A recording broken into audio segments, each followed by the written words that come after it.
तो hello guys, आज के इस वीडियो में हम बीए सिक्स सेमेस्टर का जो पॉलिटिकल साइंस का पेपर है, आज इसके हम फर्स्ट पेपर का एनालिसिस करेंगे। इसके क्वेश्चन पेपर के बारे में देखेंगे और इसके जो क्वेश्चन हैं किस पैटर्न पर आते हैं और किस प्रकार से हम इसके आंसर को लिख सकते हैं, इन सभी बातों की जानकारी आज इस वीडियो में प्राप्त करेंगे। तो चलिए, जैसा कि आप लोग जानते हैं कि हमारा न्यू एजुकेशन पॉलिसी के अंतर्गत पहली बार है जब हमें इन सभी पेपरों को फेस करना है। तो पैटर्न सभी सेम है, जैसे कि पहला जो खंड अ है उसमें 10 क्वेश्चन है 2-2 नंबर के, सबको करना है और अनिवार्य है 2-2 नंबर के, यानी 20 नंबर का है। जिसमें कि पहला क्वेश्चन है, मनु ने राज्य को कितने अंगों में विभाजित किया है। यानी जो मनु जो थे, जिनको पृथ्वी का पहला राजा माना जाता है, उन्होंने उनके हिसाब से राज्य कितने अंगों में विभक्त हो सकते हैं, हमें उनकी थीसिस देना है। और यह जब आप मनु के बारे में पढ़ेंगे तो आप भली बातें जान जाएंगे। और जो दूसरा है इसमें, वो है अर्थशास्त्र पुस्तक के लेखक का नाम लिखिए, यानी who is the author of अर्थशास्त्र। तो अर्थशास्त्र के लेखक कौन है, आप भली बातें जानते होंगे, कौटिल्य हैं। और तीसरा है जैन धर्म के दो संप्रदाय कौन कौन से हैं। ये ध्यान रखिएगा, इसमें पूछा गया है जैन धर्म। बहुत से लोग सोचेंगे हीनयान महायान, बहुत से लोग कंफ्यूज हो जाएंगे कि नहीं श्वेतांबर है दिगंबर है। तो हीनयान और महायान ये तो बौद्ध धर्म के अंग हो गए, वह उसके प्रकार हो गए।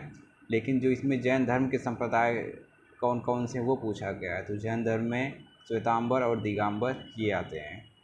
और जो चौथा क्वेश्चन है वो है इतिहासकार जियाउद्दीन बर्नी द्वारा रचित पुस्तक का नाम लिखिए।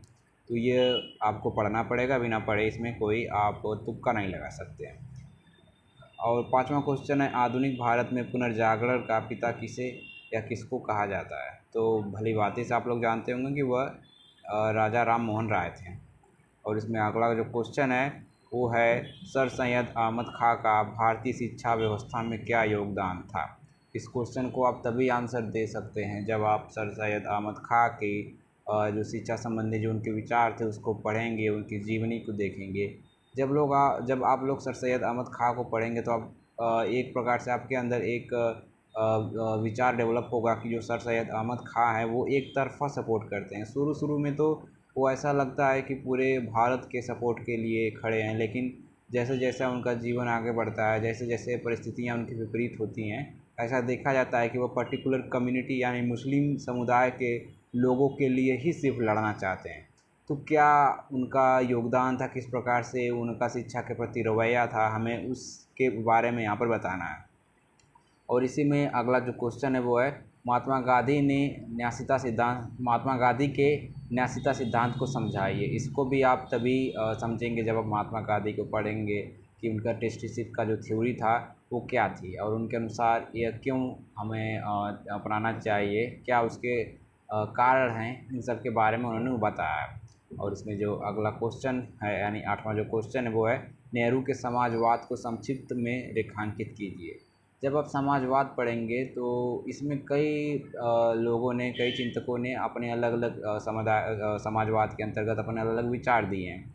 जब आप नेहरू के समाजवाद को पढ़ेंगे तो आप पाएंगे कि नेहरू शांति में विश्वास रखते हैं। वो चाहते हैं कि सबका विकास हो, सबका उन्नति हो।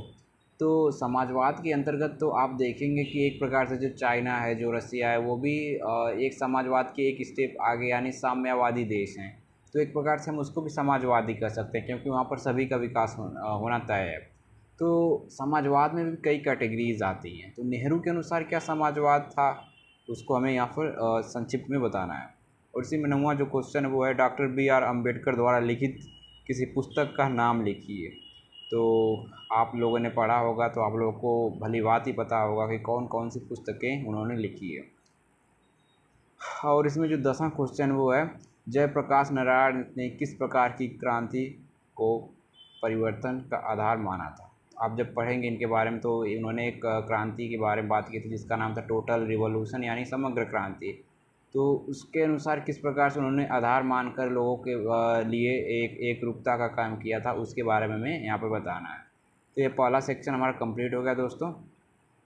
अब इसमें जो अगला सेक्शन यानी सेक्शन बी है, इसमें टोटल 5 क्वेश्चन हमें करने हैं और करीब 7 क्वेश्चन है 5-5 नंबर के। तो इसमें जो पहला क्वेश्चन है वो है mention the social system described in Agganna Sutta.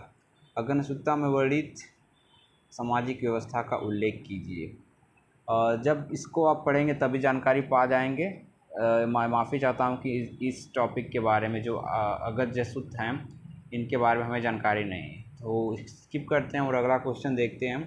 Basically हमें 5 ही क्वेश्चन करना है, तो अगर 2 क्वेश्चन 3 क्वेश्चन आपको नहीं आ रहे हैं तो इसमें कोई प्रॉब्लम नहीं है।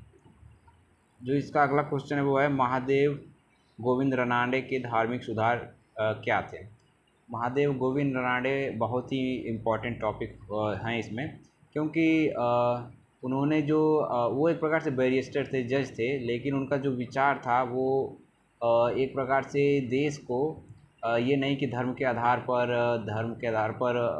देश को बंटवारा किया जाए या देश में गरीबी बनी रहे, क्योंकि धर्म हमारा यही था, हमारा यही ट्रेडिशन था। उन्होंने कृषि के जगह जो ये तकनीकें होती हैं, जो ये इंडस्ट्रियलाइजेशन होता है, इस पे ज़्यादा फोकस किया था। ये बहुत ही तार्किक थे, कोई भी चीज़ अगर समाज में है तो वो उसकी जड़ तक जाते थे कि उसमें तार्किकता क्या है, क्या उसका वजूद है, उसके आधार पर वो किसी भी चीज़ का परिणाम बताते थे, उसके अच्छे बुरे पहलू के बारे में बताते थे। उन्होंने विधवा विवाह पुनर्विवाह के सपोर्ट किया था, बाल विवाह को, इन सबको इन्होंने नकारा था, इन सबको इन्होंने बुरा बोला था और हमेशा लोगों के प्रति न्यायसंगत रवैये से हम अपना काम किया था। तो उनके धार्मिक सुधार क्या थे, हमें बेसिकली यह चीज़ बतानी है। इनका एक बहुत ही फेमस स्टेटमेंट है कि इनका एक फेमस स्टेटमेंट है कि हमें रिनेसा नहीं चाहिए, यानी हमें पुनरुद्धार नहीं चाहिए, क्योंकि पुनरुद्धार का मतलब होता है जो चीज़ें सो गई हैं उसको फिर से जागृत करें। यानी जो पिछले टाइम में भारत के लोगों ने जो कस्टम में बंद कर या जो ये सामाजिक ताना माना होता है उसमें जकड़ कर एक दूसरे का शोषण किया जाति के आधार पर, धर्म के आधार पर, तो हमें पुनः उसको उद्भव नहीं करना चाहिए। हमें उसका नाश करके एक नए भारत का, एक नए सोच का विकास करना चाहिए, जो कि बहुत ही इंटरेस्टिंग इनका एक प्रकार से तार्किक सेंटेंस है। और इसमें जो अगला क्वेश्चन है, चौथा क्वेश्चन है, पंडिता रामाबाई द्वारा स्थापित आर्य महिला समाज के उद्देश्य क्या थे। पंडिता रामाबाई के बारे में जब आप पढ़ेंगे तो आप बहुत ही इंटरेस्टिंग तत्व पाएंगे। हर किसी ने इनका सामना किया, हर किसी ने इनको बहिष्कार किया, कोई ज़्यादा से ज़्यादा लोगों ने इन्हें सपोर्ट नहीं किया। यहाँ तक कि बाल गंगाधर तिलक की जो पत्रिका थी उसमें भी इनको अपमान किया गया, इनके जो विचार इनके द्वारा जो रखे जाते थे उसको क्रिटिसाइज़ किया गया, इन्हें भला बुरा बोला गया। लेकिन ये ऐसी स्त्री थी जिन्होंने कभी हार नहीं माना और अंततः इन्होंने अपना बहुत ही इम्पोर्टेंट योगदान दिया और आज भी दुनिया इन्हें याद रखती है। इसमें जो अगला क्वेश्चन है वो है 5वां, नेहरू के पंचशील सिद्धांत का परीक्षण कीजिए। यानी कहाँ तक नेहरू का जो पंचशील सिद्धांत था चीन के साथ, वो कहाँ तक सक्सेसफुल हुआ, हमें उसके बारे में बताना है। तो आप लोग भली बातें जानते हैं, ये सिद्धांत चाइना के साथ रखा गया, एंड चाइना के साथ एक समझौता किया गया जिसे पंचशील सिद्धांत के नाम से जाना जाता है, जिसमें 5 मुख्य प्रिंसिपल पे फोकस किया गया। उसमें से कुछ इस प्रकार हैं कि हम एक दूसरे का परस्पर सहयोग करेंगे, हम एक दूसरे की जो सॉवरेनिटी है उसको बरकरार बनाएंगे, एक दूसरे पर अनाक्रमण की स्थिति हमेशा बरकरार करेंगे, एक दूसरे को हम कॉमर्शियली या व्यापारिक स्तर पर सपोर्ट करेंगे। इस प्रकार से कुछ इन्होंने 5 स्टेटमेंट दिए थे जिसे ही पंचशील सिद्धांत कहा जाता है। तो बेसिकली हमें इसके बारे में पढ़ के और अब तक कितना सक्सेसफुल रहा या इसके लागू होने के बाद क्या यह भारत के लिए सक्सेसफुल कार्य कर सका या नहीं, हमें उसी का ही परीक्षण दे के हमें एक आउटलुक देना है। तो इसमें इजीली हम दे सकते हैं, जब तक हम पढ़ेंगे नहीं इसका उत्तर नहीं दे सकते हैं। और इसका जो अगला क्वेश्चन है छठा, वो है बाल गंगाधर तिलक के राष्ट्रवाद को समझाइए। बाल गंगाधर तिलक बहुत ही इम्पोर्टेंट पर्सनालिटी हैं, क्योंकि ये लोग उस टाइम के हैं जब गांधी जी हो गए और अदर ये पंडित जवाहरलाल नेहरू हो गए, ये लोग जो लीडर थे, इन लोगों से पहले कि ये बाल गंगाधर तिलक ये इस प्रकार के पर्सनालिटी थे जिन्होंने राष्ट्रवाद संबंधित जो सोच था पहले ही विश्व पटल पर रखा कि भारत में भी राष्ट्रवाद का होना बहुत ही आवश्यक है, हमारा देश है, हमें अपने हिसाब से जीना चाहिए, इस प्रकार से। तो उनका क्या राष्ट्रवाद के प्रति रवैया था उसके बारे में यहाँ पर पूछा गया, और ये आप तभी समझेंगे जब आप बाल गंगाधर तिलक को भलीभांति पढ़ेंगे। इसका जो 7वां क्वेश्चन है वो है सामाजिक सुधार में ज्योतिबा फुले के योगदान की समीक्षा कीजिए। ज्योतिबा फुले जो कि आप लोग इन्हें भलीभांति जानते होंगे, जो कि बहुत ही फेमस पर्सनालिटी हैं, जिन्होंने एक पुस्तक का नाम भी लिखा है, माफ़ी चाहता हूँ पुस्तक का नाम याद नहीं आ रहा है, लेकिन अगर इनको सामाजिक स्तर पर देखा जाए तो बाबा भीमराव अंबेडकर के ही आसपास की कैटेगरी में इन्हें भी रखा जाता है, क्योंकि इन लोग एक ही प्रकार से जो सामाजिक स्तर था और सामाजिक लेवल पर सबकी बराबरी की बात कही है। जो बुरा है, जो धर्म के आधार पर लोगों का बहिष्कार होता जा रहा है, जो लोगों के साथ अन्याय होता जा रहा है, उसके प्रति इन्होंने आवाज़ उठाई, जो कि इनके लिए बहुत ही एक प्रकार से बोल सकते हैं, जब चारों ओर से सभी लोग जब किसी का बहिष्कार करते हैं, किसी के विरुद्ध होते हैं, तो आप सोच सकते हैं किस प्रकार की परिस्थितियाँ तब होती होगी, बिना किसी सपोर्ट के रहना समाज में, फिर भी लड़ते रहना। तो इस प्रकार से आप इस क्वेश्चन को भी समझ सकते हैं, लेकिन बिना पढ़े नहीं। अब अगला क्वेश्चन देखते हैं, सावरकर की हिंदुत्व संबंधी विचारधारा का उल्लेख कीजिए। वीर सावरकर ये भी बहुत फेमस पर्सनालिटी हैं। जब आप इनको पढ़ेंगे तो आप समझेंगे कि इनके अनुसार हिंदुत्व की जो विचारधारा होती है, हिंदुत्व का जो क्रक्स होता है, हिंदुत्व मतलब होता क्या है रियलिटी में, तब आप समझेंगे। आज के दौर में सब लोग बोलते हैं हम हिंदू हैं, हमें हिंदुत्व का पालन करना चाहिए, लेकिन अगर आप किसी से पूछ देंगे कि हिंदुत्व का मतलब क्या है, रियल मीन क्या है, तो वो बंदा जो वो हिंदुत्व हिंदुत्व चिल्ला रहा है वो शांत हो जाएगा।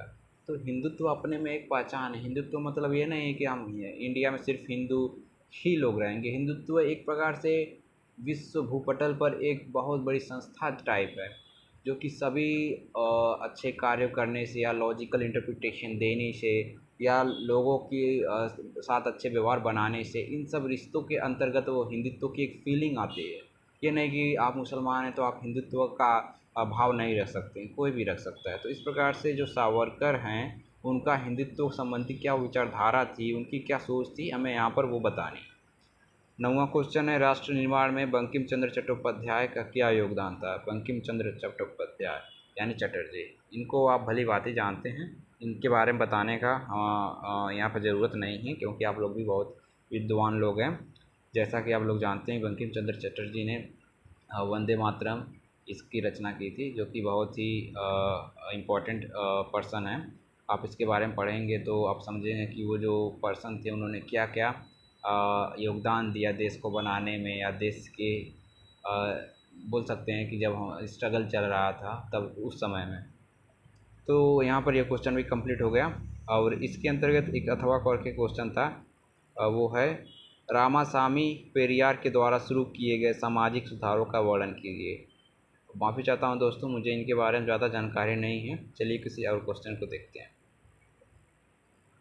तो यहीं पे खंड ब भी ख़त्म हो गया। अब हमें खंड स देखना है, जो कि दीर्घोत्तरी क्वेश्चन है। इसमें करीब 3 क्वेश्चन दिए गए हैं, 4 क्वेश्चन दिए गए हैं, जिसमें से हमें 2 क्वेश्चन करना है। तो इसमें जो पहला क्वेश्चन वो है, कौटिल्य के सप्तांग सिद्धांत का उल्लेख कीजिए। जब आप मनु और कौटिल्य को पढ़ेंगे तो इन्होंने 7 सिद्धांत बताया है, जो कि जिस उस सिद्धांत पर राजा को पालन करना चाहिए और उसी के अंतर्गत देश या राष्ट्र को चलाना चाहिए। इसमें कौटिल्य ने भी 7 सिद्धांत बताया गया, जिसमें स्वामी, आमत्य, मंत्री, कोश, इस प्रकार से करके 7 सिद्धांत यानी 7 पद हैं, जो कि एक दूसरे के पैरेलल हैं, जो कि राजा को नियमानुसार फॉलो करना चाहिए अगर वो एक अच्छा राजा है तो।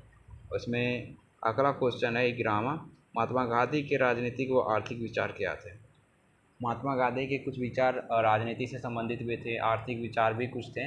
वो क्या थे हमें यहाँ पर वो बताना चाहिए। राजनीतिक में जैसे कि उनका राजनीतिक जीवन क्या था, जब आप पढ़ेंगे तो पाएंगे कि महात्मा गांधी जो शुरुआती उनका जो दिन था वो धार्मिक प्रकृति के व्यक्ति थे। वो धार्मिकता से सटे हुए ज़्यादा रहते थे, लेकिन धीरे धीरे जब उनका जीवन भारत के स्वतंत्रता के प्रति बढ़ा तो धीरे धीरे महसूस किए कि भारत में राजनीति की जो परंपरा है वो ज़्यादा स्ट्रांग नहीं है। तो उनका जो धार्मिक सुधार की जो प्रकृति थी वो धीरे धीरे राजनीति की ओर झुकाव लेने लगी, यानी उनकी जो धार्मिक प्रकृति थी वो राजनीतियों में बदलना स्टार्ट हो गई। वो किस प्रकार से हुआ, वो क्या क्या मूल पॉइंट थे हमें यहाँ पर वो बताने हैं, और आर्थिक विचार क्या थे जो कि भारत को अच्छी देश बनाने के लिए या भारत की स्थिति सुधारने के लिए किस प्रकार से वो पॉइंट थे जिसको भारत को फॉलो करना चाहिए, वो क्या थे विचार, हमें वो बताना है।